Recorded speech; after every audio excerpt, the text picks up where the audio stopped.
ਸਤਿ ਸ਼੍ਰੀ ਅਕਾਲ। ਤੁਸੀਂ ਜੁੜੇ ਹੋਏ ਹੋ ਪੰਜਾਬੀ ਰੇਡੀਓ USA ਦੇ ਨਾਲ ਤੇ ਮੈਂ ਹਾਂ ਪ੍ਰਵੀਨ ਸ਼ਰਮਾ ਲੈ ਕੇ ਹਾਜ਼ਰ ਹਾਂ ਪ੍ਰੋਗਰਾਮ ਖਬਰ ਤੇ ਨਜ਼ਰ। ਖਬਰ ਤੇ ਨਜ਼ਰ ਪ੍ਰੋਗਰਾਮ ਦੇ ਵਿੱਚ ਖਬਰਾਂ ਤੇ ਚਰਚਾ ਕਰਨ ਦੇ ਲਈ ਆਪਾਂ ਜੁੜਦੇ ਹਾਂ ਪੰਜਾਬ ਤੋਂ ਪੱਤਰਕਾਰ ਦੀਪਕ ਸ਼ਰਮਾ ਚਨਾਰਥਲ ਜੀ ਨਾਲ ਤੇ ਉਹਨਾਂ ਤੋਂ ਜਾਣਾਂਗੇ ਕੁਝ ਅਹਿਮ ਖਬਰਾਂ ਬਾਰੇ ਕੁਝ ਖਾਸ ਜਾਣਕਾਰੀਆਂ। ਸ਼ਰਮਾ ਜੀ, ਸਤਿ ਸ਼੍ਰੀ ਅਕਾਲ ਜੀ, ਸਵਾਗਤ ਹੈ ਪੰਜਾਬੀ ਰੇਡੀਓ USA ਤੇ। ਸਤਿ ਸ਼੍ਰੀ ਅਕਾਲ ਪ੍ਰਵੀਨ ਜੀ, ਸਾਰੇ ਦਰਸ਼ਕਾਂ ਨੂੰ ਸਰੋਤਿਆਂ ਨੂੰ ਮੇਰੀ ਪਿਆਰ ਭਰੀ ਸਤਿ ਸ਼੍ਰੀ ਅਕਾਲ। ਉਹਨਾਂ ਤੋਂ ਪਹਿਲਾਂ ਧੰਨਵਾਦ ਕਰਦੇ ਚੱਲੀਏ ਸਾਡੇ ਸਪਾਂਸਰਸ ਦਾ ਜਿਹੜੇ ਜ਼ਰੀਆ ਬਣਦੇ ਨੇ ਇਹਨਾਂ ਪ੍ਰੋਗਰਾਮਾਂ ਨੂੰ ਤੁਹਾਡੇ ਤੱਕ ਪਹੁੰਚਾਉਣ ਦੇ ਲਈ। ਜੇਕਰ ਤੁਸੀਂ ਵੀ ਕਿਸੇ ਪ੍ਰੋਗਰਾਮ ਨੂੰ ਸਪਾਂਸਰ ਕਰਨਾ ਚਾਹੁੰਦੇ ਹੋ ਤਾਂ ਸਟੂਡੀਓ ਦਾ ਨੰਬਰ ਹੈ 408 272 5200। ਕਾਲ ਕਰਕੇ ਤੁਸੀਂ ਵੀ ਕਿਸੇ ਵੀ ਪ੍ਰੋਗਰਾਮ ਨੂੰ ਸਪਾਂਸਰ ਜਿਹੜਾ ਉਹ ਕਰ ਸਕਦੇ ਹੋ। ਖਾਲਸਾ ਇੰਸ਼ੋਰੈਂਸ ਏਜੰਸੀ ਵਾਲੇ ਪਿਛਲੇ ਕਈ ਦਹਾਕਿਆਂ ਤੋਂ ਇੰਸ਼ੋਰੈਂਸ ਦੇ ਵਿੱਚ ਸ਼ਾਨਦਾਰ ਸੇਵਾਵਾਂ ਦੇਣ ਦੇ ਲਈ ਜਾਣੇ ਜਾਂਦੇ ਨੇ। ਕਿਸੇ ਵੀ ਤਰ੍ਹਾਂ ਦੀ ਇੰਸ਼ੋਰੈਂਸ ਦੇ ਲਈ ਤੁਸੀਂ ਇਹਨਾਂ ਦੇ ਨਾਲ 408 272 2500 ਤੇ ਗੱਲ ਕਰ ਸਕਦੇ ਹੋ। ਟਰਕੀਆਨਾ ਇਮੀਗ੍ਰੇਸ਼ਨ ਲਾ ਫਰਮ ਵਾਲੇ ਜੇ ਟਰਕੀਆਨਾ ਇਮੀਗ੍ਰੇਸ਼ਨ ਬਾਬਤ ਤੁਹਾਡਾ ਕੋਈ ਸਵਾਲ ਹੈ, ਕੋਈ ਸਲਾਹ ਕਰਨੀ ਹੈ ਤਾਂ ਜੇ ਦੇ ਨਾਲ 415 909 0503 ਤੇ ਗੱਲ ਕੀਤੀ ਜਾ ਸਕਦੀ ਹੈ। ਗੁਰਦੀਪ ਸਿੰਘ ਬਿਰਦੀ ਕਲੋਵਿਸ, ਸਤਨਾਮ ਸਿੰਘ ਸ਼ੇਰਗਿੱਲ ਸਿਲਮਾ, ਜਗਤਾਰ ਸਿੰਘ ਆਨੰਦਪੁਰੀ ਫਰੀਮੌਂਟ, ਚਰਨਜੀਤ ਸਿੰਘ ਬਦਵਾਲ, ਪਿਆਰਾ ਸਿੰਘ, ਰਾਹੁਲ ਗੁਰਪਾਲ ਗਿੱਲ ਸੈਕਰਾਮੈਂਟੋ, ਗੁਰਦੀਪ ਸਿੰਘ ਗਿੱਲ ਤੇ ਪਰਿਵਾਰ ਯੂਬਾ ਸਿਟੀ, ਮਨਦੀਪ ਸਿੰਘ, ਸਰਬਜੀਤ ਕੌਰ ਸੈਨ ਹੋਜ਼ੇ, ਮਨਜੀਤ ਸਿੰਘ ਸੈਨ ਹੋਜ਼ੇ, ਮੀਰੀ ਪੀਰੀ ਸੇਵਾ ਸੁਸਾਇਟੀ ਫ੍ਰਿਜ਼ਨੋ ਤੇ ਜ਼ੈਂਡਰ ਗਰੁੱਪ ਵਾਲੇ। ਕਿਸੇ ਵੀ ਤਰ੍ਹਾਂ ਦਾ ਘਰ ਖਰੀਦਣਾ ਜਾਂ ਘਰ ਵੇਚਣਾ ਜਾਂ ਲੈਣਾ ਚਾਹੁੰਦੇ ਤੁਸੀਂ ਹੋਮ ਲੋਨ ਤੇ ਇਹਨਾਂ ਦੇ ਨਾਲ 559 905 2575 ਤੇ ਗੱਲ ਕੀਤੀ ਜਾ ਸਕਦੀ ਹੈ। ਸ਼ਰਮਾ ਜੀ, ਖਬਰਾਂ ਦੇ ਵੱਲ ਆਈਏ। ਸ਼ੁਰੂਆਤ ਕਰੀਏ ਸੰਗਰੂਰ ਤੋਂ। ਮੈਨੂੰ ਚੰਗੀ ਤਰ੍ਹਾਂ ਯਾਦ ਆ ਜਦੋਂ ਕਿਸਾਨੀ ਅੰਦੋਲਨ ਚੱਲ ਰਿਹਾ ਸੀ ਤਾਂ ਸਾਡੇ ਜਿਹੜੇ ਮੁੱਖ ਮੰਤਰੀ ਸਾਹਿਬ ਨੇ ਮੌਜੂਦਾ, ਇਹਨਾਂ ਨੇ ਸੰਜੇ ਸਿੰਘ ਨਾਲ ਮਿਲ ਕੇ ਪ੍ਰਧਾਨ ਮੰਤਰੀ ਦੇ ਮੂਹਰੇ ਵਿਰੋਧ ਕੀਤਾ ਸੀ ਔਰ ਕੁਝ ਫੁੱਟ ਦੀ ਦੂਰੀ ਤੇ ਉਦੋਂ ਸੀਗੇ। ਪਰ ਅੱਜ ਜਿਹੜੀ ਹੈਡਲਾਈਨ ਇਹ ਗੱਲ ਕਹਿ ਰਹੀ ਹੈ ਵੀ ਸੰਗਰੂਰ ਬਣਿਆ ਸਿੰਘੂ ਟੀਕਰੀ ਤੇ ਮਾਨ ਬਣ ਗਏ ਮੋਦੀ। ਸਾਲ ਕੁ ਬਾਅਦ ਹੀ ਨਜ਼ਾਰੇ ਬਦਲ ਗਏ, ਮੇਰਾ ਖਿਆਲ ਸਾਲ ਵੀ ਨਹੀਂ ਹੋਇਆ।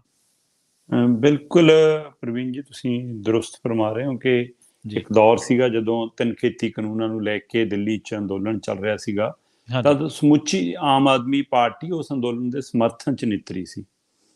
ਕੇਜਰੀਵਾਲ ਖੁਦ 2-3 ਵਾਰ ਸਿੰਘੂ ਬਾਰਡਰ ਆਉਂਦੇ ਰਹੇ, ਉੱਥੇ ਬੈਠ ਕੇ ਆਪਣੀਆਂ ਫੋਟੋਆਂ ਖਿਚਾ, ਨਾਅਰੇ ਲਾ। ਫਿਰ ਇਹਨਾਂ ਦੀ ਪਾਰਟੀ ਵੱਲੋਂ ਬਕਾਇਦਾ ਤੌਰ ਦੇ ਉੱਤੇ ਉਸ ਬਾਰਡਰ ਦੇ ਐਂਟਰੀ ਦੇ ਉੱਤੇ ਹੀ, ਮਤਲਬ ਜਦੋਂ ਦਿੱਲੀ ਵਾਲੇ ਪਾਸਿਓਂ ਆਉਂਦੇ ਆ ਤਾਂ ਉੱਧਰ ਸ਼੍ਰੀ ਗੁਰੂ ਤੇਗ ਬਹਾਦਰ ਜਿਹੜਾ ਸਮਾਰਕ ਬਣਿਆ ਉੱਥੇ ਬਕਾਇਦਾ ਲੰਗਰ ਲਾਏ ਹੋਏ ਸੀ, ਪ੍ਰਬੰਧ ਕੀਤਾ ਹੋਇਆ ਸੀ। ਸੋ ਫਿਰ ਇਹਨਾਂ ਦੇ ਉੱਥੇ ਦੇ ਲੀਡਰ ਆ ਕੇ ਲੋਕਾਂ ਨੂੰ ਮਿਲ ਕੇ ਜਾਂਦੇ ਸੀ, ਕਿਸਾਨਾਂ ਨੂੰ ਹੌਸਲਾ ਦੇ ਕੇ ਜਾਂਦੇ ਸੀ ਤੇ ਪੂਰਾ ਸਮਰਥਨ ਸੀ। ਇਸੇ ਤਰ੍ਹਾਂ ਦਿੱਲੀ ਦੇ ਵਿੱਚ ਬਕਾਇਦਾ ਪ੍ਰਦਰਸ਼ਨ ਕੀਤਾ, ਚਾਹੇ ਉਹ ਸੰਸਦ ਦੇ ਬਾਹਰ ਖੜ ਕੇ ਵੀ ਰੋਸ਼ ਮੁਜ਼ਾਹਰੇ ਕਰਦੇ ਰਹੇ। ਸੋ ਉੱਥੇ ਬਾਹਰ ਇਹਨਾਂ ਦੀ ਪਾਰਟੀ ਵੱਲੋਂ ਵੀ ਪ੍ਰਦਰਸ਼ਨ ਕੀਤਾ ਗਿਆ। ਇਹ ਡਰਾਮੇ ਕਰਨ ਕੈਪਟਨ ਅਮਰਿੰਦਰ ਵੀ ਜਾਂਦੇ ਰਹੇ, ਆਪਾਂ ਨੂੰ ਸਾਰਿਆਂ ਨੂੰ ਪਤਾ। ਸੋ ਆਮ ਆਦਮੀ ਪਾਰਟੀ ਨੇ ਇੱਕ ਤਰ੍ਹਾਂ ਨਾਲ ਇਹ ਦਿਖਾਇਆ ਕਿ ਅਸੀਂ ਕਿਸਾਨਾਂ ਦੇ ਨਾਲ ਆ, ਕਿਸਾਨ ਹਿਤੈਸ਼ੀ ਹਾਂ।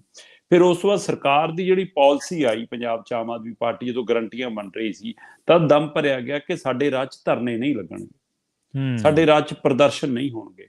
ਸੋ ਇਹ ਦੋਏ ਪਹਿਲੂਆਂ ਨੂੰ ਦੇਖਦਿਆਂ ਹੋਇਆਂ ਉਮੀਦ ਕੀਤੀ ਜਾਂਦੀ ਸੀ ਕਿ ਭਾਈ ਇਹਨਾਂ ਦੇ ਦੌਰਾਨ ਘੱਟੋ ਘੱਟ ਉਹਨਾਂ ਲੋਕਾਂ ਦੀ ਸੁਣੀ ਜਾਏਗੀ ਜਿਹੜੇ ਸਿਸਟਮ ਦੇ ਖਿਲਾਫ ਆਵਾਜ਼ ਚੁੱਕਦੇ ਨੇ, ਉਹਨਾਂ ਲੋਕਾਂ ਦੀ ਆਵਾਜ਼ ਜ਼ਰੂਰ ਸੁਣੀ ਜਾਏਗੀ। ਖਾਸ ਕਰਕੇ ਇਸ ਲਈ ਵੀ ਕਿ ਇਹ ਪਾਰਟੀ ਜਨਮੀਓ ਧਰਨਿਆਂ ਚੋਂ ਹੈ। ਸੋ ਕਿਉਂਕਿ ਅੰਨਾ ਹਜ਼ਾਰੇ ਦੇ ਵਿੱਚੋਂ ਹੀ ਕੇਜਰੀਵਾਲ ਨੂੰ ਰਾਜਨੀਤਿਕ ਰਾਹ ਲੱਭਿਆ ਤੇ ਉਹ ਦਿੱਲੀ ਦੇ 3 ਵਾਰ ਮੁੱਖ ਮੰਤਰੀ ਬਣੇ। ਸੋ ਇਸ ਲਈ ਲੱਗਦਾ ਸੀ ਕਿ ਘੱਟੋ ਘੱਟ ਇਹਨਾਂ ਨੂੰ ਧਰਨਿਆਂ ਦੀ ਅਹਿਮੀਅਤ ਤਾਂ ਸਮਝ ਹੋਏਗੀ।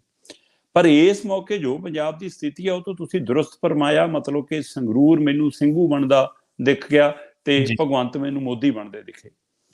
ਉਸੇ ਤਰ੍ਹਾਂ ਦਾ ਰਾਹ 385 ਦਿਨ ਉੱਥੇ ਜਦੋਂ ਪ੍ਰਦਰਸ਼ਨ ਚੱਲ ਰਿਹਾ ਸੀਗਾ ਤਦ ਨਰਿੰਦਰ ਮੋਦੀ ਹੋਰਾਂ ਨੇ ਇੱਕ ਵੀ ਕਿਸਾਨ ਦੇ ਉੱਤੇ ਕਦੇ, ਮਤਲਬ ਜਿਨ੍ਹਾਂ ਦੀ ਜਾਨ ਗਈ, ਜਿਹੜੇ ਸ਼ਹੀਦ ਹੋਏ, ਉਹਨਾਂ ਦੇ ਵਿਛੜਨ ਦੇ ਉੱਤੇ ਇੱਕ ਵੀ ਦਿਨ ਕੋਈ ਹੰਝੂ, ਕੋਈ ਟਵੀਟ, ਕੋਈ ਸ਼ੋਕ ਸੁਨੇਹਾ, ਕੋਈ ਦੁੱਖ ਦਾ ਇਜ਼ਹਾਰ ਕਦੇ ਨਹੀਂ ਕੀਤਾ।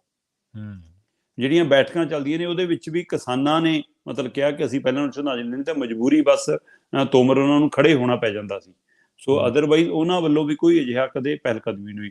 ਉੱਥੇ ਅਵਾਨੀਆਂ ਦਾ ਪੋਤਾ ਹੋਇਆ ਤੇ ਮੋਦੀ ਉਹ ਦੇਖਣ ਚਲੇ ਗਏ, ਪਰ ਕਿਸਾਨਾਂ ਲਈ ਕਦੇ ਨਹੀਂ ਹਰਾ ਨਾਰਾ ਆਇਆ। ਸੋ ਉਸੇ ਹਾਲ ਦੇ ਵਿੱਚ ਅੱਜ ਮੈਨੂੰ ਭਗਵੰਤ ਮਾਨ ਨਜ਼ਰ ਆਉਂਦੇ ਨੇ ਕਿ ਭਗਵੰਤ ਮਾਨ ਕਹਿੰਦੇ ਅਸੀਂ ਲੋਕ ਆਵਾਜ਼ ਸੁਣਦੇ ਹਾਂ, ਅਸੀਂ ਲੋਕਾਂ 'ਚੋਂ ਚੁਣੇ ਨੁਮਾਇੰਦੇ ਹਾਂ।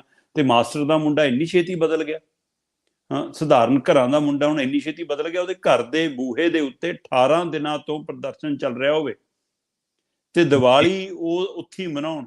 ਚੰਗਾ ਹੁੰਦਾ ਭਗਵੰਤ ਮਾਨ ਜਾ ਕੇ ਵਿੱਚ ਬਹਿ ਜਾਂਦੇ ਕਿ ਦੀਵਾਲੀ ਮੈਂ ਤੁਹਾਡੇ ਨਾਲ ਮਨਾਉਣਾ, ਭਾਈ ਆਓ ਮਸਲਾ ਨਵੇੜੀ, ਸ਼ਾਇਦ ਉਸ ਰਾਤ ਮਸਲਾ ਨਿਬੜ ਸਕਦਾ ਸੀ ਜੇ ਇੱਛਾ ਸ਼ਕਤੀ ਹੁੰਦੀ। ਔਰ ਇਹ ਜਿਹੜਾ ਧਰਨਾ ਹੈ ਇਹ ਇੱਕ ਪਾਸੇ ਆਪਾਂ ਕੱਲੀ ਗੱਲ ਕਰੀਏ ਕਿ ਉਗਰਾਹਾਂ ਹੋਰਾਂ ਵੱਲੋਂ ਹੀ ਨਹੀਂ ਹੈਗਾ, ਦੂਸਰੇ ਪਾਸੇ ਉਸ ਜਥੇਬੰਦੀ, ਦੂਸਰੇ ਪਾਸੇ ਕਿਸਾਨ ਮਜ਼ਦੂਰ ਸੰਗਠਨ ਵੱਲੋਂ ਪੰਜਾਬ ਦੇ ਸਮੁੱਚੇ ਡੀਸੀ ਦਫ਼ਤਰਾਂ ਦੇ ਮੂਹਰੇ ਪੱਕਾ ਧਰਨਾ ਚੱਲ ਰਿਹਾ ਜੀ। ਸੋ ਪੱਕੇ ਧਰਨੇ ਚੱਲ ਰਹੇ ਹੋਣ ਤੇ ਉਸ ਮੌਕੇ ਬਦਲਾਅ ਵਾਲੀ ਸਰਕਾਰ ਉਹਦਾ ਪੱਖ ਵੀ ਨਾ ਜਾਣਨ ਲਈ ਜਾਵੇ। 18ਵਾਂ ਦਿਨ ਅੱਜ 18ਵੇਂ ਦਿਨ ਚ ਦਾਖਲ ਹੋ ਗਿਆ ਔਰ ਅਗਰਾਹਾਂ ਹੋਰਾਂ ਦਾ ਕਹਿਣਾ ਕਹਿੰਦੇ ਕਿ ਸਾਡੀ ਤਾਂ ਕੋਈ ਗੱਲ ਨਹੀਂ ਭਾਈ, ਤੀਜੀ ਦੀਵਾਲੀ ਹੈ ਜਿਹੜੀ ਅਸੀਂ ਸੜਕਾਂ ਤੇ ਹੀ ਮਨਾ ਰਹੇ ਹਾਂ, ਸੋ ਇਸ ਤੋਂ ਪਹਿਲਾਂ ਵੀ ਸਾਡੀਆਂ ਦੀਵਾਲੀਆਂ ਤਾਂ ਸੜਕਾਂ ਤੇ ਮਨੀਆਂ। ਸੋ 551ਵਾਂ ਗੁਰਪੁਰਬ ਵੀ ਦਿੱਲੀ ਦੀਆਂ ਮਤਲਬ ਕਿ ਜਾਂਦੇ ਹੀ ਬਾਰਡਰ ਤੇ ਮਨਾਉਣਾ ਪੈ ਗਿਆ ਸੀਗਾ। ਸੋ ਇਸ ਲਈ ਉਸ ਹਵਾਲੇ ਨਾਲ ਜੇਕਰ ਦੇਖਿਆ ਜਾਵੇ ਤਾਂ ਇਸ ਮੌਕੇ ਘੱਟੋ ਘੱਟ ਭਗਵੰਤ ਮਾਨ ਨੂੰ ਤਾਂ ਦਰਦ ਸਮਝਣਾ ਚਾਹੀਦਾ ਸੀ ਕਿ ਉਹਦੇ ਰਾਜ ਦੇ ਵਿੱਚ ਵੀ ਪੱਕੇ ਮੋਰਚੇ ਕਿਉਂ ਲਾਉਣੇ ਪੈ ਰਹੇ ਨੇ। ਔਰ ਜੇਕਰ ਉਗਰਾਹਾਂ ਉਹਨਾਂ ਦੇ ਹਵਾਲੇ ਨਾਲ ਸਮਝਣਾ ਹੋਵੇ ਤਾਂ ਪ੍ਰਵੀਨ ਜੀ ਬਕਾਇਦਾ ਤੌਰ ਤੇ ਸਰਕਾਰ ਨਾਲ ਬੈਠਕ ਹੋ ਚੁੱਕੀ ਹੈ, ਬਕਾਇਦਾ ਤੌਰ ਤੇ ਸਰਕਾਰ ਨੂੰ ਮੰਗ ਪੱਤਰ ਦਿੱਤਾ ਜਾ ਚੁੱਕਾ ਹੈ। ਮੈਂ 7 ਤਰੀਕ ਵਾਲਾ 7 ਅਕਤੂਬਰ ਵਾਲਾ ਮੰਗ ਪੱਤਰ ਦੇਖ ਰਿਹਾ ਸੀਗਾ, ਉਸ ਮੰਗ ਪੱਤਰ ਜਿਹੜੀ ਚਿੱਠੀ ਭਗਵੰਤ ਮਾਨ ਨੂੰ ਲਿਖੀ ਗਈ ਉਹ ਚ 12-13 ਮੰਗਾਂ ਸ਼ਾਮਲ ਨੇ ਤੇ ਉਹਦੇ ਵਿੱਚੋਂ 8-10 ਮੰਗਾਂ ਉਹ ਨੇ ਜਿਹੜੀਆਂ ਬਿਲਕੁਲ ਇੱਕੋ ਘੜੀ ਚ ਪੂਰੀਆਂ ਕੀਤੀਆਂ ਜਾ ਸਕਦੀਆਂ ਨੇ। ਐਡਾ ਕੋਈ ਵੱਡਾ ਮਸਲਾ ਹੀ ਨਹੀਂ ਹੈਗਾ ਉਹਦੇ ਵਿੱਚ। ਇਹਦਾ ਮਤਲਬ ਤੁਸੀਂ ਕਰਨਾ ਨਹੀਂ ਚਾਹੁੰਦੇ ਜੀ, ਤੁਸੀਂ ਮਤਲਬ ਲਟਕਾਉਣਾ ਚਾਹੁੰਦੇ ਹੋ। ਇਸ਼ਤਿਹਾਰ ਦਿੰਦੇ ਹੋ ਗੰਨੇ ਦੀ ਅਦਾਇਗੀ ਪੂਰੀ ਹੋ ਗਈ ਜੀ, ਮੂੰਗੀ ਅਸੀਂ ਪੂਰੀ ਖਰੀਦ ਲਈ ਜੀ, ਕਿਸਾਨਾਂ ਦੇ ਜੀ ਅਸੀਂ ਮਤਲਬ ਮਸਲੇ ਹੱਲ ਕਰਤੇ ਜੀ, ਤੇ ਪਰ ਕਿਸਾਨ ਜੇ ਪੂਰੇ ਹੋਣ ਤਾਂ ਕਿਸਾਨ ਧਰਨੇ ਕਿਉਂ ਲਾਉਣ। ਸੋ ਇਸ ਲਈ ਉਹਨਾਂ ਦੀ ਮੈਂ ਜਦੋਂ ਮੰਗਾਂ 'ਚ ਦੇਖ ਰਿਹਾ ਸੀਗਾ ਜੀ ਪ੍ਰਵੀਨ ਜੀ, ਪਹਿਲੀ ਮੰਗਾਂ ਦੇ ਵਿੱਚ ਜਿਹੜੇ ਮੁਆਵਜ਼ੇ ਰਹਿੰਦੇ ਨੇ, ਗੁਲਾਬੀ ਸੁੰਡੀ ਨੂੰ ਲੈ ਕੇ, ਚਿੱਟੀ ਮੱਖੀ ਨੂੰ ਲੈ ਕੇ, ਮੂੰਗੀ ਦੀ ਪੂਰੀ ਅਦਾਇਗੀ ਨੂੰ ਲੈ ਕੇ, ਇੱਥੋਂ ਤੱਕ ਕਿ ਸਿੱਧੀ ਬਿਜਾਈ ਦਾ ਜਿਹੜਾ ਨਾਅਰਾ ਦਿੱਤਾ ਸੀ ਖੁਦ ਮੁੱਖ ਮੰਤਰੀ ਭਗਵੰਤ ਮਾਨ ਹੋਰਾਂ ਨੇ, ਝੋਨਾ ਵੱਢਿਆ ਵੀ ਗਿਆ, ਝੋਨਾ ਮੰਡੀਆਂ 'ਚ ਵੀ ਪਹੁੰਚ ਗਿਆ ਤੇ ਅਜੇ ਤੱਕ ਉਹ ਸਿੱਧੀ ਬਿਜਾਈ ਦੇ ਅਦਾਇਗੀ ਨਹੀਂ ਹੋਈ ਜਿਹੜੀ ਮਤਲਬ ਵਾਅਦਾ ਕੀਤਾ ਸੀ। ਸੋ ਆਹ ਮੁੱਖ ਮੰਗ ਦੇ ਵਿੱਚ ਇਹ ਮੰਗ ਸ਼ਾਮਲ ਆ। ਇਸੇ ਤਰ੍ਹਾਂ ਪਾਣੀਆਂ ਦੀ ਮਾਲਕੀ ਦੇ ਹੱਕ ਦਾ ਮਾਮਲਾ, ਸੋ ਉਸ ਨੂੰ ਲੈ ਕੇ ਮੰਗ ਸ਼ਾਮਲ ਆ। ਇਸੇ ਤਰ੍ਹਾਂ ਸ਼ਰਾਬ ਦੀ ਫੈਕਟਰੀ, ਜੀਰੇ ਵਾਲੀ ਸ਼ਰਾਬ ਦੀ ਫੈਕਟਰੀ, ਹੁਣ ਇਹ ਤਾਂ ਅਕਾਲੀਆਂ ਦੇ ਟਾਈਮ 'ਚ ਪਾਸ ਹੋਈ, ਕਾਂਗਰਸੀਆਂ ਦੇ ਟਾਈਮ 'ਚ ਚੱਲਦੀ ਰਹੀ। ਸੋ ਇਸ ਲਈ ਭਗਵੰਤ ਮਾਨ ਨੇ ਉਹਨਾਂ ਚੋਂ ਕੀ ਲੈਣਾ ਭਾਈ, ਕਿਉਂ ਨਹੀਂ ਐਲਾਨ ਕਰ ਦਿੰਦੇ ਕਿ ਅਸੀਂ ਬੰਦ ਕਰਾਉਨੇ ਆ। ਉੱਥੇ ਕਿੰਨੇ ਦੇਰ ਤੋਂ ਪੱਕਾ ਧਰਨਾ ਹੋ ਗਿਆ, ਮਹੀਨਿਆਂ 'ਚ ਬਦਲ ਗਿਆ ਉਹ ਧਰਨਾ ਜੀ। ਸੋ ਸੰਤ ਬਲਬੀਰ ਸਿੰਘ ਸਿੰਚੇਵਾਲ ਜੀ ਜਿਹੜੇ ਹੁਣ ਆਮ ਆਦਮੀ ਪਾਰਟੀ ਦੇ ਰਾਜ ਸਭਾ ਮੈਂਬਰ ਨੇ, ਉਹ ਜਾ ਵੀ ਆਏ ਉੱਥੇ, ਸਵਾਹ ਉੱਡਦੀ ਵੀ ਦੇਖਿਆ, ਇਹ ਅੰਦਰ ਦੀ ਹਾਲਤ ਵੀ ਦੇਖਿਆ, ਮੋਟਰਾਂ ਚੋਂ ਨਿਕਲਦਾ ਲਾਣ ਵੀ ਦੇਖਿਆ ਤੇ ਅਜੇ ਤੱਕ। ਸੋ ਇੱਥੋਂ ਫਿਰ ਨੀਅਤ ਤੇ ਨੀਤੀ ਸ਼ੱਕੀ ਆ ਨਾ। ਸੋ ਕਿ ਤੁਸੀਂ ਉਸ ਹੁਣ ਤਾਂ ਤੁਸੀਂ ਕਹਿੰਦੇ ਹੋ ਪਿਛਲਿਆਂ ਦੇ ਟਾਈਮ ਵਾਲੇ ਤਾਂ ਅਸੀਂ ਭ੍ਰਸ਼ਟਾਚਾਰ ਮਕਾਉਣੇ, ਤਾਂ ਭ੍ਰਸ਼ਟਾਚਾਰ ਜੇ ਉਹਨਾਂ ਨੇ ਇਲਾਕੇ ਦੇ ਲੋਕ ਕਹਿੰਦੇ ਕਿ ਸਾਨੂੰ ਘਿਓ ਦੀ ਫੈਕਟਰੀ ਕਹਿ ਕੇ ਮਤਲਬ ਕਿ ਇੱਥੇ ਲੱਗਣ ਦਿੱਤੀ ਗਈ, ਪੰਚਾਇਤਾਂ ਦੇ ਪੰਚਾਂ ਸਰਪੰਚਾਂ ਨਾਲ ਮਿਲ ਕੇ ਘਪਲਾ ਕੀਤਾ, ਮਤੇ ਪਵਾਏ ਤੇ ਮਤਿਆਂ ਤੋਂ ਬਾਅਦ ਸਾਡੇ ਮੁੰਡਿਆਂ ਨੂੰ ਰੁਜ਼ਗਾਰ ਦੇ ਨਾਂ ਤੇ ਕਹਿੰਦੇ ਹੁਣ ਰੁਜ਼ਗਾਰ ਵੀ ਸਾਡਾ ਜਾਣਾ। ਸਾਡੇ ਬੱਚੇ ਰੁਜ਼ਗਾਰ ਤਾਂ ਕਰਦੇ ਸੀ ਫੈਕਟਰੀਆਂ 'ਚ, ਪਰ ਜ਼ਿੰਦਗੀ ਜੇ ਹੋਊਗੀ ਤਾਂ ਹੀ ਰੁਜ਼ਗਾਰ ਹੋਊਗਾ। ਤੁਸੀਂ ਜ਼ਿੰਦਗੀ ਉਹ ਨਹੀਂ ਕਹਿੰਦੇ ਅਸੀਂ ਇਹ ਜਿਹਾ ਰੁਜ਼ਗਾਰ ਕੀ ਕਰਨਾ। ਸੋ ਇਸ ਲਈ ਉਸ ਮਸਲੇ ਤੇ ਵੀ ਚੁੱਪ ਨੇ। ਇਹ ਸ਼ਰਾਬ ਦੀ ਫੈਕਟਰੀ ਦਾ ਮਸਲਾ ਹੈ। ਇਸੇ ਤਰ੍ਹਾਂ ਕਿਸਾਨਾਂ ਦੇ ਉੱਤੇ ਪਰਚੇ ਨੇ ਜਿਹੜੇ, ਪੁਲਿਸ ਦੀ ਧੱਕਾਸ਼ਾਹੀ ਹੈ ਜਿਹੜੀ, ਉਹਨਾਂ ਨੂੰ ਲੈ ਕੇ ਕਿਸੇ ਵੀ ਤਰ੍ਹਾਂ ਦੇ ਜਿਹੜੇ ਪਰਚੇ ਨੇ ਉਹ ਪਰਚੇ ਰੱਦ ਕਰਾਉਣ ਦੀ ਮੰਗ ਹੈ। ਫਿਰ ਇਸੇ ਤਰ੍ਹਾਂ ਗੰਨੇ ਦੀ ਅਦਾਇਗੀ ਦਾ ਮਾਮਲਾ ਖੜਾ, ਉਸ ਨੂੰ ਲੈ ਕੇ ਮੰਗ ਸ਼ਾਮਲ ਆ। ਫਿਰ ਜ਼ਮੀਨਾਂ ਪੱਧਰੀਆਂ ਕਰਨ ਨੂੰ ਲੈ ਕੇ ਉਹਦੇ ਵਿੱਚ ਵੀ ਮਤਲਬ ਕਿ ਜਿਵੇਂ ਆਪਾਂ ਉਹ ਧਿਆਨ 'ਚ ਹੋਊਗਾ ਕਿ ਨਵੀਂ ਜਦੋਂ ਮਾਨ ਸਰਕਾਰ ਬਣੀ ਤਾਂ ਇੱਕ ਕਿਸਾਨ ਦੇ ਉੱਤੇ ਜੀ ਮਾਈਨਿੰਗ ਦਾ ਪਰਚਾ ਦਰਜ ਕੀਤਾ। 5 ਕਿਲੋ ਕਹਿੰਦੇ ਮਿੱਟੀ ਮਿਲੀ ਆ, ਇੱਕ ਤਸਲਾ ਮਿਲਿਆ, ਇੱਕ ਕਹੀ ਮਿਲੀ ਆ, 100 ਰੁਪਈਆ ਉਹਦੀ ਜੇਬ 'ਚ ਸੀ ਕਹਿੰਦੇ। ਸੋ ਕਹਿੰਦੇ ਜੀ ਆ ਮਾਈਨਿੰਗ ਦਾ ਪਰਚਾ ਬਣਦਾ। ਅਸਲ ਜੋ ਮਤਲਬ ਕਿ ਗ੍ਰਾਹਾਂ ਗਰੁੱਪ ਉਹ ਕਹਿੰਦੇ ਕਿ ਕਿਸਾਨ ਨੂੰ ਆਪਣੀ ਜ਼ਮੀਨ ਉੱਚੀ ਨੀਵੀਂ ਪੱਧਰੀ ਕਰਨੀਆਂ ਪੈਂਦੀਆਂ ਨੇ, ਜਦੋਂ ਉਹਨੂੰ ਵੀ ਮਾਈਨਿੰਗ 'ਚ ਪਾ ਦਿੱਤਾ ਗਿਆ, ਉਹ 'ਚੋਂ ਬਾਹਰ ਕੀਤਾ ਜਾਵੇ। ਫਿਰ MSP ਵਾਲੀ ਮੰਗ ਹੈ ਕਿ ਜਿਹੜੀਆਂ ਮਤਲਬ ਸਬਜ਼ੀਆਂ ਦੇ ਉੱਤੇ, ਚੀਜ਼ਾਂ ਦੇ ਉੱਤੇ ਸੂਬਾ ਸਰਕਾਰ ਦੇ ਸਕਦੀ ਹੈ ਉਹ ਦੇਵੇ, ਜਿਹੜੀ ਕੇਂਦਰ ਨੇ ਦੇਣੀ ਉੱਥੇ ਕੇਂਦਰ ਤੋਂ ਮੰਗ ਦੇ ਵਿੱਚ ਪਹਿਲ ਕਦਮੀ ਕਰੇ, ਉਹਦੇ ਵਿੱਚ ਅਗਵਾਈ ਕਰੇ। ਸੋ ਇਹ ਮੰਗ ਹੈ। ਫਿਰ ਇਸੇ ਤਰ੍ਹਾਂ ਮਤਲਬ ਕਿ ਪਰਾਲੀ ਨੂੰ ਲੈ ਕੇ 200 ਰੁਪਈਆ ਪ੍ਰਤੀ ਕੁਆਂਟਲ, ਉਹ ਮੰਗ ਸ਼ਾਮਲ ਹੈ। ਲੰਬੀ ਕੇਂਦਰਾਂ ਨਾਲ ਆਪਾਂ ਦੱਸ ਰਹੇ ਹਾਂ ਕਿ 40 ਤੋਂ 50,000 ਪਸ਼ੂ ਪੰਜਾਬ ਦਾ ਮਰਿਆ, ਸਰਕਾਰੀ ਅੰਕੜਿਆਂ 'ਚ 15,000 ਆ। ਸੋ ਇਸ ਲਈ ਇਹਦਾ ਮਤਲਬ 15,000 ਦਾ ਮੁਆਵਜ਼ਾ ਤਾਂ ਸਰਕਾਰ ਨੇ ਦੇਣਾ, ਪਰ ਜਦੋਂ ਦੇਣਾ ਪਤਾ ਨਹੀਂ ਪੂਰਾ ਦੇਣਾ ਕਿ ਨਹੀਂ ਦੇਣਾ। ਪਰ ਜਿਹੜਾ 35,000 ਦਾ ਗੋਲ ਕਰਨ ਨੂੰ ਫਿਰਦੇ ਹੋ, ਉਹਦਾ ਹਿਸਾਬ ਕੌਣ ਲਏਗਾ। ਸੋ ਇਸ ਲਈ ਇਹ ਸਵਾਲ ਵੀ ਖੜਾ ਕਿ 30-35,000 ਜਿਹੜਾ ਤੁਸੀਂ ਉੱਧਰ ਗੋਲ ਕਰਨ ਨੂੰ ਫਿਰਦੇ ਹੋ, ਉਹਦਾ ਹੱਲ ਕੀ ਆ। ਸੋ ਇਸੇ ਤਰ੍ਹਾਂ ਬਿਜਲੀ ਨਿੱਜੀਕਰਨ ਨੂੰ ਲੈ ਕੇ ਤੇ ਉਹਦੇ ਉੱਤੇ ਪੰਜਾਬ ਸਰਕਾਰ ਨੇ ਕੋਈ ਰਿਐਕਟ ਹੀ ਨਹੀਂ ਕੀਤਾ, ਕੋਈ ਭੂਮਿਕਾ ਨਿਭਾਈ ਉਹ ਨਹੀਂ। ਸੋ ਬਿਜਲੀ ਨਿੱਜੀਕਰਨ ਦਾ ਅਸਰ ਸਿੱਧਾ ਆਮ ਘਰੇਲੂ ਹਰੇਕ ਵਿਅਕਤੀ ਤੇ ਪੈਂਦਾ, ਇਕੱਲਾ ਕਿਸਾਨੀ ਨਾਲ ਜੁੜਿਆ ਮਸਲਾ ਤਾਂ ਨਹੀਂ ਹੈਗਾ। ਬਿਲਕੁਲ। ਸੋ ਇਸੇ ਤਰ੍ਹਾਂ ਨਹਿਰੀਆਂ ਦੇ ਪਾਣੀ ਦਾ ਮਸਲਾ, ਇਸੇ ਤਰ੍ਹਾਂ ਮਜ਼ਦੂਰਾਂ ਦੇ ਪਰਿਵਾਰਾਂ ਲਈ ਰੁਜ਼ਗਾਰ ਦਾ ਮਸਲਾ, ਕਿਸਾਨਾਂ ਦੇ ਪਰਿਵਾਰਾਂ ਲਈ ਰੁਜ਼ਗਾਰ ਦਾ ਮਸਲਾ, ਛੋਟੇ ਕਿਸਾਨਾਂ ਦੇ ਲਈ। ਸੋ ਆਹ 12-13 ਮੁੱਖ ਮੰਗਾਂ ਨੇ, ਜਿਨ੍ਹਾਂ ਦੇ ਵਿੱਚੋਂ 8-10 ਮੰਗਾਂ ਪਹਿਲੀ ਘੜੀ 'ਚ ਪੂਰੀਆਂ ਹੋਣ ਵਾਲੀ ਕਵਾਇਦ 'ਚ ਨੇ, ਜੇਕਰ ਮਾਨ ਸਰਕਾਰ ਦੀ ਇੱਛਾ ਸ਼ਕਤੀ ਹੋਵੇ। ਸੋ ਰੋਜ਼ ਇਸ਼ਤਿਹਾਰਾਂ ਦੇ ਉੱਤੇ ਨਿੱਤ ਦਿਨ ਹੈ ਪ੍ਰਵੀਨ ਜੀ, ਹਫ਼ਤੇ 'ਚ 7 ਦਿਨ ਨੇ ਤੇ ਇਸ਼ਤਿਹਾਰ 8 ਛਪਦੇ ਆ ਸਰਕਾਰ ਦੇ, ਤੇ ਉਹ ਇਸ਼ਤਿਹਾਰਾਂ ਦੇ ਲਈ ਜੇ ਕਰੋੜਾਂ ਰੁਪਈਆ ਹੈਗਾ ਤਾਂ ਖਜ਼ਾਨਾ ਖਾਲੀ ਨਹੀਂ ਹੈ। ਤੇ ਉਹਦੇ ਵਿੱਚੋਂ ਜੇ ਕਿਸਾਨਾਂ ਦੀਆਂ 4 ਮੰਗਾਂ ਪੂਰੀਆਂ ਕਰਕੇ ਉਹਨਾਂ ਦੇ ਮੁਆਵਜ਼ੇ ਦੇ ਦਿੱਤੇ ਜਾਣ ਤਾਂ ਕਿਸਾਨਾਂ ਨੂੰ ਕਿਉਂ ਦੀਵਾਲੀ ਵੀ, ਕਿਉਂ ਗੁਰਪੁਰਬ ਵੀ, ਕਿਉਂ ਤਿਉਹਾਰ ਵੀ ਸੜਕ ਤੇ ਮਨਾਉਣੇ ਪੈਣ। 2 ਕਿਸਾਨ ਇਹਨਾਂ 18 ਦਿਨਾਂ 'ਚ ਜਾਨ ਗਵਾ ਚੁੱਕੇ ਨੇ। ਉਹਨਾਂ ਦੇ ਪਰਿਵਾਰਾਂ ਨੂੰ ਸਹਾਇਤਾ ਰਾਸ਼ੀ ਦੇਣ ਦੀ ਬਜਾਏ, ਉਹਨਾਂ ਦੇ ਪਰਿਵਾਰਾਂ ਨੂੰ ਹੌਸਲਾ ਦੇਣ ਦੀ ਬਜਾਏ, ਉਹਨਾਂ ਦੇ ਪਰਿਵਾਰਾਂ ਦੇ ਕਿਸੇ ਜੀਅ ਨੂੰ ਨੌਕਰੀ ਦੇਣ ਦੀ ਬਜਾਏ, ਉਹਨਾਂ ਦੇ ਕਰਜ਼ੇ ਮਾਫ ਕਰਨ ਦੀ ਬਜਾਏ ਸਰਕਾਰ ਸਲਾਹ ਦਿੰਦੀ ਆ ਮੁਫਤ ਦੀ ਕਿ ਬਜ਼ੁਰਗ ਕਿਸਾਨ ਆਉਣੇ ਨਾ ਧਰਨਿਆਂ 'ਚ। ਮਤਲਬ ਇਹ ਸਲਾਹ ਦੇਣ ਨੂੰ ਸਰਕਾਰ ਹੈਗੀ ਆ, ਔਰ ਕਿਸਾਨਾਂ ਦੀ ਬਾਂਹ ਫੜਨ ਲਈ ਤਿਆਰ ਨਹੀਂ। ਸੋ ਇਸ ਲਈ ਭਗਵੰਤ ਮਾਨ ਦੇ ਘਰ ਦੇ ਮੂਹਰੇ 18 ਦਿਨਾਂ ਤੋਂ ਪ੍ਰਦਰਸ਼ਨ ਚੱਲ ਰਿਹਾ, ਤੇ ਉਸ ਮਸਲੇ ਦੇ ਉੱਤੇ ਭਗਵੰਤ ਮਾਨ ਦੀ ਚੁੱਪੀ, ਭਗਵੰਤ ਮਾਨ ਦਾ ਕਿਨਾਰਾ, ਮਾਨ ਸਰਕਾਰ ਦੀ ਅਣਦੇਖੀ ਇਸ਼ਾਰਾ ਕਰਦੀ ਆ ਕਿ ਭਾਈ ਮਾਨ ਵੀ ਮੋਦੀ ਬਣਦਾ ਜਾ ਰਿਹਾ। ਜੀ ਜੀ, ਇਹ ਤਾਂ ਜਿਹੜੇ ਮੋਦੀ ਸਾਹਿਬ ਨੇ ਨਾ, ਇਹਨਾਂ ਨੇ ਤਾਂ ਜਦੋਂ ਸਤਪਾਲ ਮਲਿਕ ਮਿਲਣ ਗਏ ਸੀਗੇ ਕਿਸਾਨਾਂ ਦੀ ਬਾਤ, ਉਹ ਕਹਿੰਦੇ ਜੀ ਇੰਨੇ ਕਿਸਾਨ ਮਰ ਗਏ, ਕਹਿੰਦੇ ਮੇਰੇ ਕਰਕੇ ਮਰ ਗਏ। ਮੋਦੀ ਸਾਹਿਬ ਤਾਂ ਉਹ ਇਨਸਾਨ ਨੇ ਜਿਹੜੇ ਲੋਕ ਸਭਾ ਵਰਗੇ ਪਵਿੱਤਰ ਥਾਂ ਤੇ ਖੜ ਕੇ ਕਹਿੰਦੇ ਰਹੇ ਅੰਦੋਲਨ ਜੀਵੀ ਬਿਲਕੁਲ ਕਿਸਾਨਾਂ ਨੂੰ। ਤੇ ਹੁਣ ਜੇ ਕੋਈ ਜੇ ਕੋਈ ਤੰਜ਼ ਕਰਨਾ ਹੋਵੇ ਤਾਂ ਫਿਰ ਸਾਡੇ ਪ੍ਰਧਾਨ ਮੰਤਰੀ ਸਾਹਿਬ ਕੀ ਨੇ, ਉਹ ਹੋਰ ਕੋਈ ਜੀਵੀ ਤਾਂ ਹੈ ਨਹੀਂ ਗੇ, ਘੁੰਮਣ ਜੀਵੀ ਜ਼ਰੂਰ ਨੇ, ਕੱਪੜੇ ਜੀਵੀ, ਫੋਟੋ ਜੀਵੀ, ਤਸਵੀਰ ਜੀਵੀ, ਹੈ ਨਾ, ਸਾਰਾ ਕੁਝ ਪਤਾ। ਦੀਵਾਲੀ ਦੇ ਸਮੇਂ ਉਹ ਕਹਿੰਦੇ ਜੀ ਹਿਮਾਚਲ ਵਾਲੇ ਪਿੰਡ 'ਚ ਬੀਬੀਆਂ ਦੇ ਬਣਾਏ ਉਚੇਚੇ ਕੱਪੜੇ ਪਾ ਕੇ ਜਦੋਂ ਉਹ ਇੱਕ ਮੰਦਿਰ 'ਚ ਗਏ ਤਾਂ ਪੁਜਾਰੀ ਨੂੰ ਵੀ ਹੱਥ ਮਾਰ ਕੇ ਪਰੇ ਕਰਾਇਆ ਗਿਆ ਕਿ ਭਾਈ ਤੂੰ ਫੋਟੋ 'ਚ ਮੂਹਰੇ ਆਉਣਾ।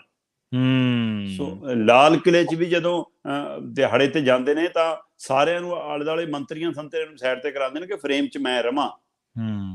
ਸੋ ਸਿਕਿਉਰਿਟੀ ਵਾਲਿਆਂ ਨੂੰ ਵੀ ਹੱਥ ਮਾਰ ਕੇ ਪਰੇ ਕਰਾਉਂਦੇ ਰਹੇ ਨੇ। ਜਦੋਂ ਪੰਜਾਬ 'ਚ ਡਰਾਮਾ ਕੀਤਾ ਸੀਗਾ ਕਿ ਬੋਲ ਦੇਣਾ ਮੁੱਖ ਮੰਤਰੀ ਕੋ ਮੈਂ ਜਿੰਦਾ ਚਲਾ ਗਿਆ, ਤਦ ਉਸ ਸ਼ੀਸ਼ੇ ਦੇ ਵਿੱਚੋਂ ਜਿਹਦੇ ਮੂਹਰੇ ਖੜਨਾ ਹੁੰਦਾ ਸਿਕਿਉਰਿਟੀ ਗਾਰਡ ਨੇ, ਉੱਥੋਂ ਵੀ ਪਰੇ ਕਰਾ ਕੇ ਫੋਟੋ ਖਿਚਵਾਈ ਕਿ ਮੈਂ ਦਿਖਾਂ।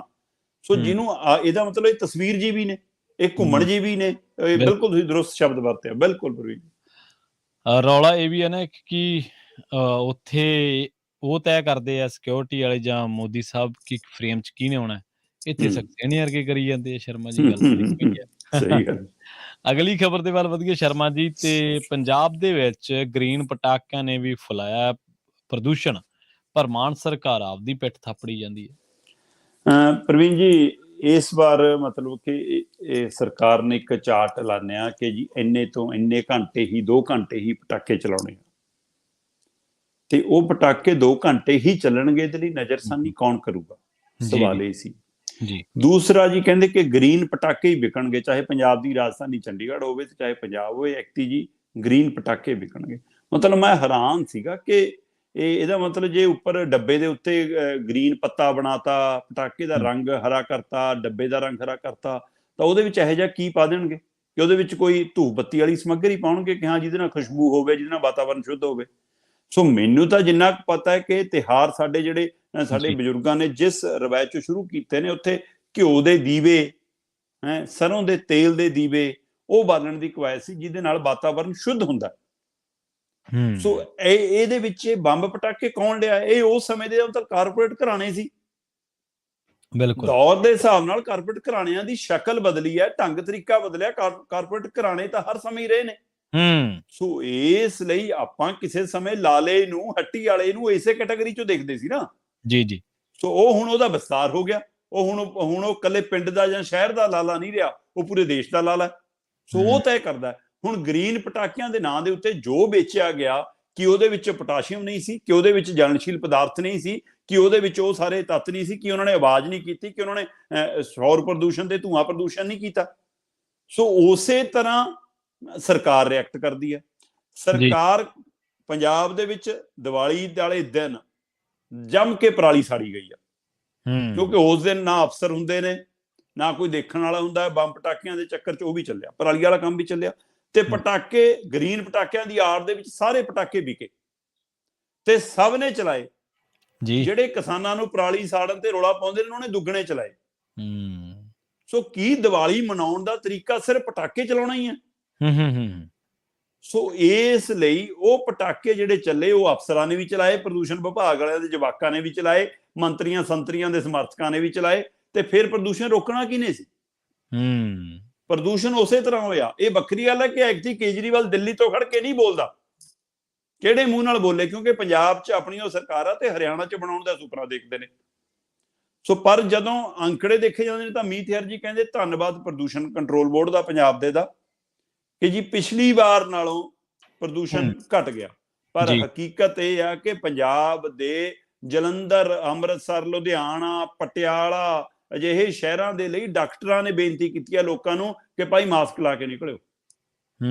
ਸਰਕਾਰ ਨੇ ਹੁਕਮ ਦਿੱਤਾ, ਕਰੋਨਾ ਨਹੀਂ ਆ ਗਿਆ ਕੋਈ, ਇਹਦਾ ਮਤਲਬ ਹਵਾ ਸਾਹ ਲੈਣ ਯੋਗ ਨਹੀਂ ਆ।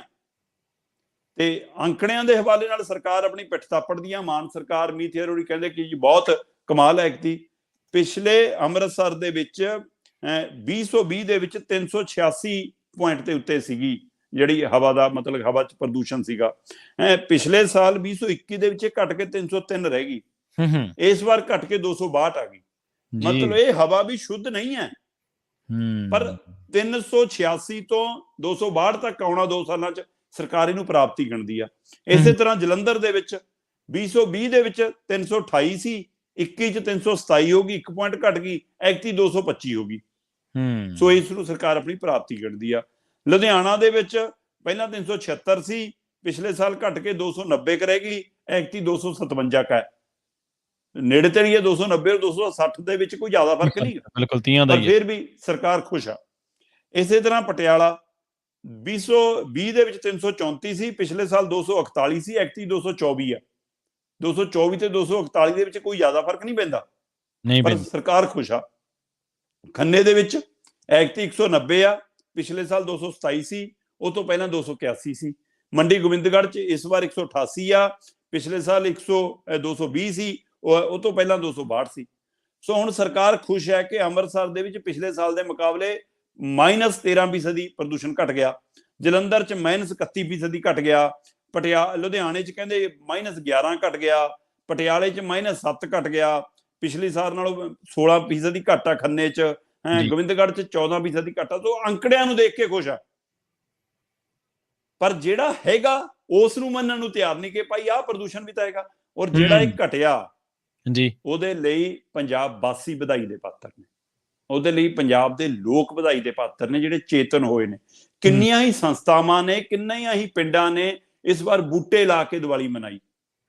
ਇਸ ਵਾਰ ਸਿਰਫ ਦੀਵੇ ਜਗਾ ਕੇ ਦੀਵਾਲੀ ਮਨਾਈ।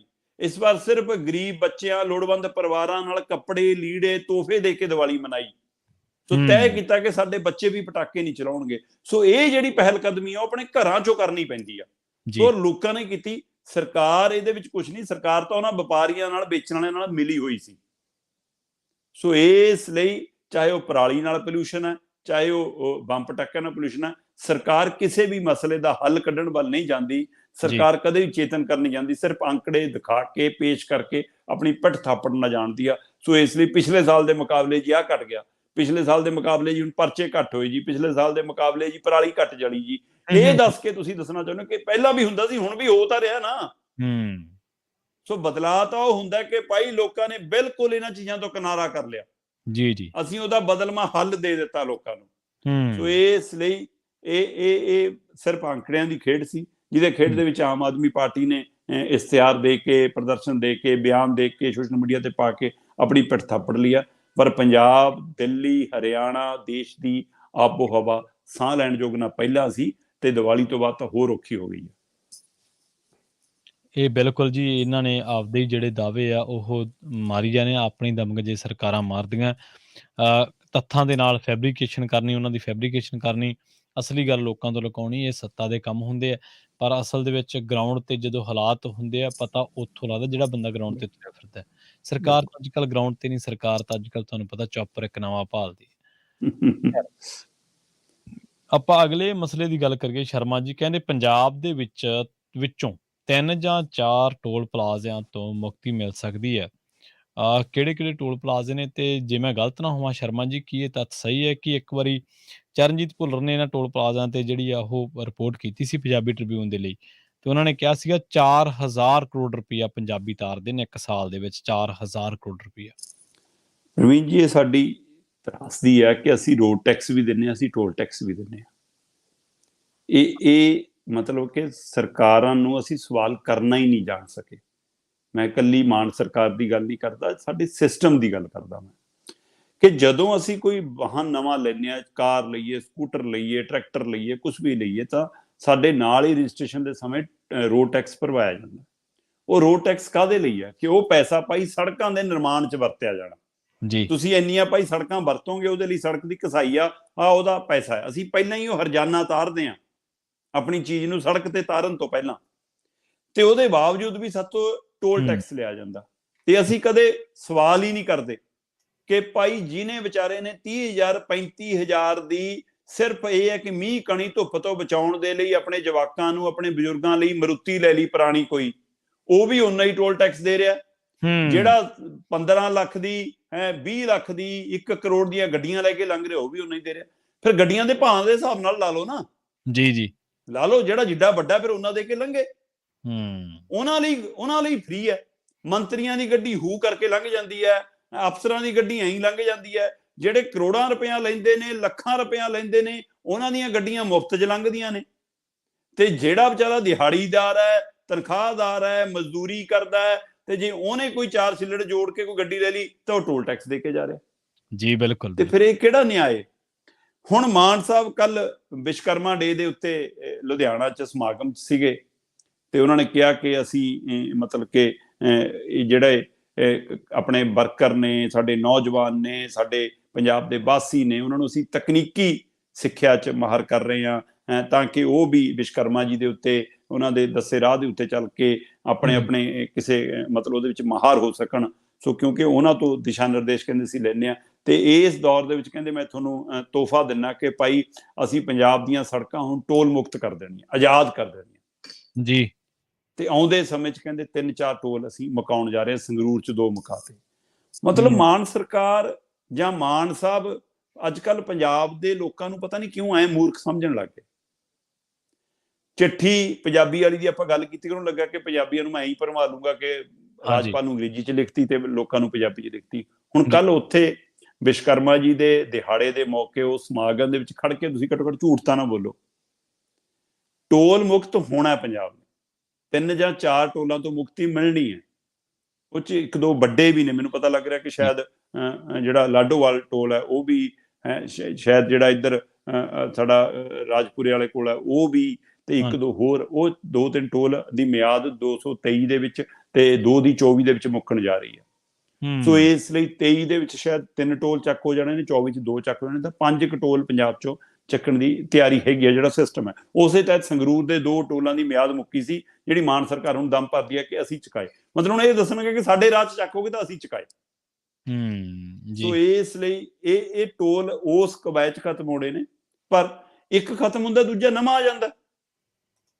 ਮਾਮਲਾ ਮੁੱਕਦਾ ਨੀਗਾ। ਹੁਣ ਜਿਹੜੀ ਦੂਜੀ ਹਾਈਵੇ ਬਣ ਰਿਹਾ, ਜਿਹੜਾ ਪੰਜਾਬ 'ਚੋਂ ਲੰਘਣਾ ਨਵਾਂ ਐਕਸਪ੍ਰੈਸ ਵੇ ਜੀ, ਵਪਾਰ ਅਵਾਨੀਆਂ ਅਡਾਨੀਆਂ ਦਾ ਚਾਲੂ ਹੋਣਾ, ਜਿਹੜਾ ਉਹਦੇ ਲਈ ਫਿਰ ਬਾਰਡਰ ਵੀ ਖੁੱਲ ਜਾਣਾ।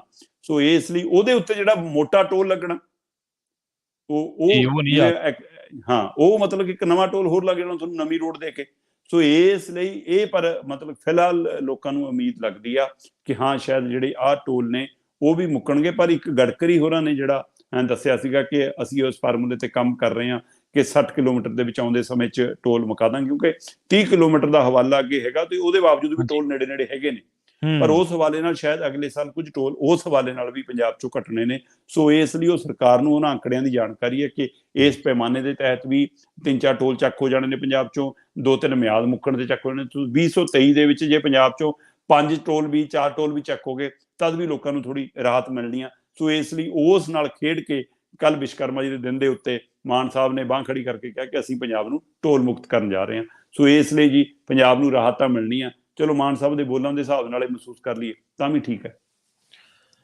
ਬਿਲਕੁਲ ਜੀ, ਬਿਲਕੁਲ। ਸ਼ਰਮਾ ਜੀ, SGPC ਪ੍ਰਧਾਨਗੀ ਦੀ ਚੋਣ ਦੇ ਬਾਰੇ ਸੁਣਦੇ ਆ। ਹੁਣ ਕਹਿੰਦੇ ਚੋਣ ਸੰਤ ਘੁਨਸ ਦੁਆਲੇ ਘੁੰਮਣ ਲੱਗੀ ਜੀ।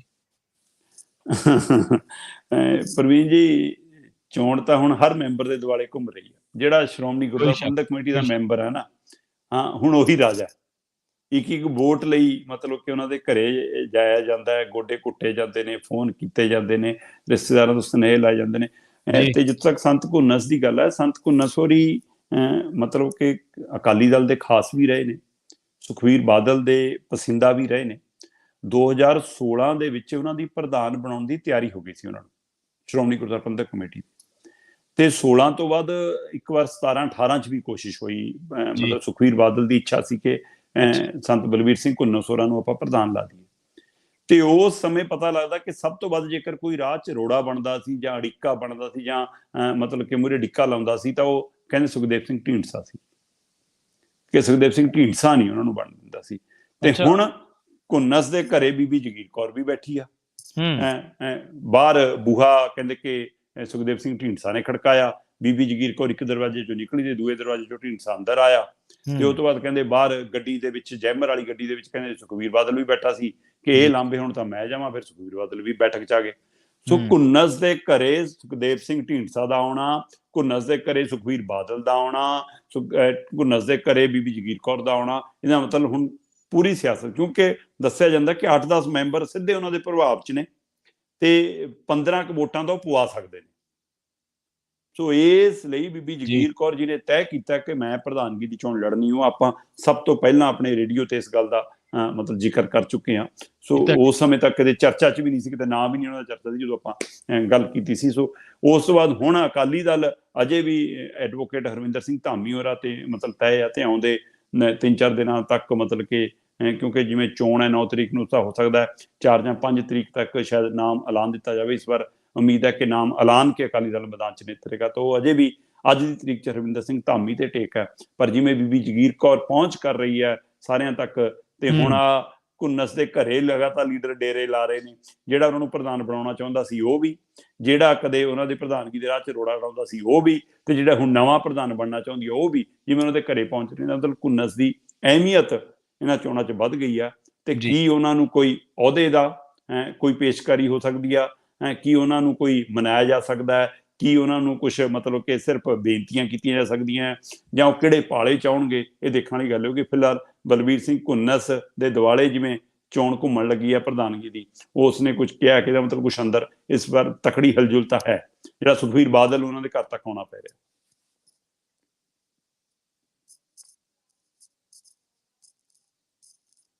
ਪਰਵੀਨ ਜੀ, ਆਵਾਜ਼ ਨਹੀਂ ਆ ਰਹੀ ਤੁਹਾਡੀ। ਜੀ ਬਿਲਕੁਲ, ਇਹ ਤਾਂ ਜਿਹੜੀ ਹੈ ਹੁਣ ਗੇੜੇ ਤਾਂ ਲੱਗਣੀ ਹੈ, ਪਰ ਹੁਣ ਸ਼ਰਮਾ ਜੀ ਉਹਨਾਂ ਲੋਕਾਂ ਦੀ ਵੀ ਕਦਰ ਪੈ ਜਾਣੀ ਹੈ ਜਿਹੜੇ ਪਹਿਲਾਂ ਪੰਥਕ ਆਗੂ, ਸਿਰਮੌਰ ਪੰਥਕ ਆਗੂ ਜਿਹੜੇ ਆ ਦਰਕਨਾਰ ਕਰਕੇ ਰੱਖੇ ਹੋਏ ਸੀਗੇ। ਅਗਲੀ ਖਬਰ ਦੇ ਵੱਲ ਵਧੀਏ ਸ਼ਰਮਾ ਜੀ, ਗੱਲ ਕਰੀਏ ਜਥੇਦਾਰ ਸਾਹਿਬ ਦੇ ਬਿਆਨ ਦੀ। ਜਥੇਦਾਰ ਨੇ ਕਹਿੰਦੇ ਨਕਲੀ ਪਾਸਟਰਾਂ ਤੇ ਨਿਸ਼ਾਨਾ ਸਾਧਿਆ ਜੀ। ਹਾਂ ਬਿਲਕੁਲ, ਦੀਵਾਲੀ ਮੌਕੇ ਜਦੋਂ ਗਿਆਨੀ ਹਰਪ੍ਰੀਤ ਸਿੰਘ ਹੋਰਾਂ ਨੇ ਸ਼੍ਰੀ ਅਕਾਲ ਤਖਤ ਸਾਹਿਬ ਤੋਂ ਸੰਬੋਧਨ ਕੀਤਾ, ਕੌਮ ਦੇ ਨਾਮ ਸੰਦੇਸ਼ ਦਿੱਤਾ, ਤਦ ਉਹਨਾਂ ਨੇ ਪਤਿਤਪਣੇ ਦਾ, ਸਿੱਖੀ ਚਾਰੇ ਨਿਘਾਰ ਦਾ, ਧਰਮ ਪਰਿਵਰਤਨ ਦਾ, ਤੇ ਇਹਨਾਂ ਸਾਰੇ ਪਹਿਲੂਆਂ ਤੇ ਗੰਭੀਰਤਾ ਨਾਲ ਚਰਚਾ ਵੀ ਕੀਤੀ। ਤੇ ਬੰਦੀ ਸਿੰਘਾਂ ਦੀ ਰਿਹਾਈ ਨੂੰ ਲੈ ਕੇ ਸਰਕਾਰਾਂ ਦੀ ਧੱਕੇਸ਼ਾਹੀ ਦਾ NRIਆਂ ਨੂੰ ਉਹਨਾਂ ਨੇ ਬੇਨਤੀ ਵੀ ਕੀਤੀ ਕਿ ਤੁਸੀਂ ਵੀ ਇਸ ਮਸਲੇ ਦੇ ਉੱਤੇ ਅਹਿਮ ਭੂਮਿਕਾ ਨਿਭਾਓ। ਤਾਂ ਉਹਦੇ ਵਿੱਚ ਉਹਨਾਂ ਨੇ ਮਤਲਬ ਕਿ ਨਕਲੀ ਪਾਸਟਰਾਂ ਦੇ ਹਵਾਲੇ ਨਾਲ ਉਹਨਾਂ ਨੇ ਕਿਹਾ ਕਿ ਸਿੱਖੀ ਦੇ ਵਿੱਚ ਤਾਂ ਜਾਤ ਧਰਮ ਦਾ ਕੋਈ ਮਤਲਬ ਹੀ ਨਹੀਂ ਰਹਿ ਜਾਂਦਾ, ਤੇ ਅਸੀਂ ਸਭ ਧਰਮਾਂ ਦਾ ਸਨਮਾਨ ਕਰਦੇ ਹਾਂ, ਤੇ ਇੱਥੇ ਇਹ ਸਿੱਖੀ ਦੇ ਵਿੱਚ ਤਾਂ ਸਭ ਇੱਕ ਨੇ। ਪਰ ਜਦੋਂ ਕੋਈ ਮਤਲਬ ਪਖੰਡਵਾਦ ਦੇ ਰਾਹੀਂ ਸਾਡੇ ਸਿੱਖ ਭਾਈਚਾਰੇ ਨੂੰ ਢਾਹ ਲਾਉਣ ਦੀ ਕੋਸ਼ਿਸ਼ ਕਰੇ, ਉਹ ਮਨਜ਼ੂਰ ਨਹੀਂ ਹੈਗਾ। ਸੋ ਉਸ ਨੂੰ ਲੈ ਕੇ ਉਹਨਾਂ ਨੇ ਮਤਲਬ ਕਿ ਕਿਹਾ ਕਿ ਇਸ ਮੌਕੇ ਨਕਲੀ ਪਾਸਟਰ, ਉਹਨਾਂ ਨੇ ਕਿਸੇ ਮਤਲਬ ਕਿ ਧਰਮ ਦੇ ਉੱਤੇ ਉਵੇਂ ਉਹ ਗੱਲ ਨਹੀਂ ਕੀਤੀ ਜਿਹੜੀ ਪਿਛਲੇ ਦਿਨਾਂ 'ਚ ਲੱਗ ਰਿਹਾ ਸੀ ਕਿ ਟਕਰਾਅ ਵੱਧ ਰਿਹਾ। ਸੋ ਕਿਉਂਕਿ ਪਿਛਲੇ ਦਿਨਾਂ 'ਚ ਕਿੰਨੇ ਹੀ ਜਿਹੜੇ ਈਸਾਈ ਭਾਈਚਾਰੇ ਦੇ ਨੁਮਾਇੰਦੇ ਨੇ ਉਹ ਵੀ ਇਹਨਾਂ ਨਾਲ ਜਥੇਦਾਰ ਸਾਹਿਬ ਨਾਲ ਬੈਠਕ ਕਰ ਚੁੱਕੇ ਨੇ। ਸੋ ਆਪਣਾ ਉਹ ਪੱਖ ਵੀ ਉਹ ਦੱਸ ਚੁੱਕੇ ਨੇ ਕਿ ਅਸੀਂ ਭਾਈ ਆਪਣੇ ਦਾਇਰੇ 'ਚ ਰਹਿ ਕੇ ਕੰਮ ਕਰਦੇ ਹਾਂ। ਇਹ ਕੁਝ ਦੁਕਾਨਾਂ ਨੇ ਜਿਹੜੀਆਂ ਦੁਕਾਨਾਂ ਖੁੱਲੀਆਂ ਨੇ, ਉਹਨਾਂ ਦੇ ਵਿੱਚੋਂ ਉਸੇ ਹਵਾਲੇ ਨਾਲ ਜਥੇਦਾਰ ਸਾਹਿਬ ਨੇ ਬੇਨਤੀ ਕੀਤੀ ਕਿ ਭਾਈ ਨਕਲੀ ਪਾਸਟਰ ਪਖੰਡਵਾਦ ਫੈਲਾਉਂਦੇ ਨੇ, ਚਮਤਕਾਰਾਂ ਦੇ ਢੋਂਗ ਰਚਾਉਂਦੇ ਨੇ, ਤੇ ਉਸ ਦੇ ਵਿੱਚ ਉਹ ਭਰਮਾਉਂਦੇ ਨੇ, ਤੇ ਉਹਦੇ ਨਾਲ ਫਿਰ ਸਿੱਖ ਭਾਈਚਾਰੇ ਦੇ ਅੰਦਰ ਕੁਝ ਤਬਦੀਲੀਆਂ, ਕੁਝ ਧਰਮ ਪਰਿਵਰਤਨ ਦੀਆਂ ਖਬਰਾਂ ਜਿਹੜੀਆਂ ਆ ਰਹੀਆਂ ਨੇ ਉਹ ਮਨਜ਼ੂਰ ਨਹੀਂ। ਸੋ ਇਹਦੇ ਲਈ ਸਰਕਾਰਾਂ ਨਜ਼ਰਸਾਨੀ ਕਰਨ, ਤੇ ਉਹਨਾਂ ਨੇ ਨਾਲ ਨਾਲ ਸ਼੍ਰੋਮਣੀ ਕਮੇਟੀ ਨੂੰ ਜਿਹੜਾ ਕਮਜ਼ੋਰ ਕਰਨ ਦੀਆਂ ਕੋਸ਼ਿਸ਼ਾਂ ਨੇ ਉਹਦੇ ਵੱਲ ਵੀ ਇਸ਼ਾਰਾ ਕੀਤਾ। ਸੋ ਉਹਨਾਂ ਨੇ ਬੇਨਤੀ ਕੀਤੀ ਹੈ ਜੀ ਜਿੰਨੀਆਂ ਪੰਥਕ ਧਿਰਾਂ ਨੇ ਉਹਨਾਂ ਨੂੰ, ਕਹਿੰਦੇ ਕਿ ਕੱਲੀਆਂ ਰਾਜਨੀਤਿਕ ਮਸਲਿਆਂ ਲਈ ਇਕੱਠੇ ਨਾ ਹੋਣ ਬਾਰੇ ਸੋਚਿਆ ਕਰੋ, ਪੰਥਕ ਮਸਲਿਆਂ ਲਈ ਇਕੱਠੇ ਹੋਣ ਬਾਰੇ ਵੀ ਸੋਚੋ, ਪੰਥਕ ਭਲਾਈ ਲਈ ਵੀ ਇਕੱਠੇ ਹੋਣ ਲਈ ਸੋਚੋ। ਸੋ ਵੱਡੀ ਅਪੀਲ ਆ। ਸੋ ਉਸ ਸੁਨੇਹੇ ਦੇ ਉੱਤੇ ਜੇਕਰ ਗੌਰ ਕੀਤਾ ਜਾਣ ਤਾਂ ਸਾਰੇ ਸੰਗਠਨ ਜੇਕਰ ਇੱਕ ਝੰਡੇ ਥੱਲੇ ਆ ਜਾਣ ਤਾਂ ਮੈਨੂੰ ਲੱਗਦਾ ਪੰਥਕ ਮਸਲੇ ਕਿੰਨੇ ਹੀ ਹੱਲ ਹੋਣ ਦੀ ਆਸ ਵੱਝਦੀ ਆ। ਸੋ ਚਾਹੇ ਉਹ ਬੇਅਦਬੀ ਵਾਲੇ ਮਸਲੇ ਹੋਣ, ਚਾਹੇ ਉਹ ਬੰਦੀ ਸਿੰਘਾਂ ਦੀ ਰਿਹਾਈ ਵਾਲੇ ਮਸਲੇ ਹੋਣ, ਚਾਹੇ ਧਰਮ ਤਬਦੀਲੀ ਵਾਲੇ ਮਸਲੇ ਹੋਣ। ਸੋ ਉਹਨਾਂ ਮਸਲਿਆਂ ਦੇ ਉੱਤੇ ਫਿਰ ਤਾਕਤ ਵਜੋਂ, ਧਿਰ ਵਜੋਂ ਕੰਮ ਕੀਤਾ ਜਾ ਸਕਦਾ ਤੇ ਫਿਰ ਸਰਕਾਰਾਂ ਦੀ ਮਜਬੂਰੀ ਹੋ ਸਕਦੀ ਹੈ ਜੇਕਰ ਸਾਰੀਆਂ ਧਿਰਾਂ ਇਸ ਇੱਛਾ ਸ਼ਕਤੀ ਨਾਲ ਇਕੱਠੀਆਂ ਹੋਣ। ਪਰ ਉਹਦੇ ਵਿੱਚ ਰਾਜਨੀਤਿਕ ਇੱਛਾ ਸ਼ਕਤੀ ਜਦੋਂ ਹਾਵੀ ਹੋ ਜਾਂਦੀ ਆ ਫਿਰ ਉਹ ਇਹਨਾਂ ਨੂੰ ਇਕੱਠਿਆਂ ਨਹੀਂ ਹੋਣ ਦਿੰਦੀ।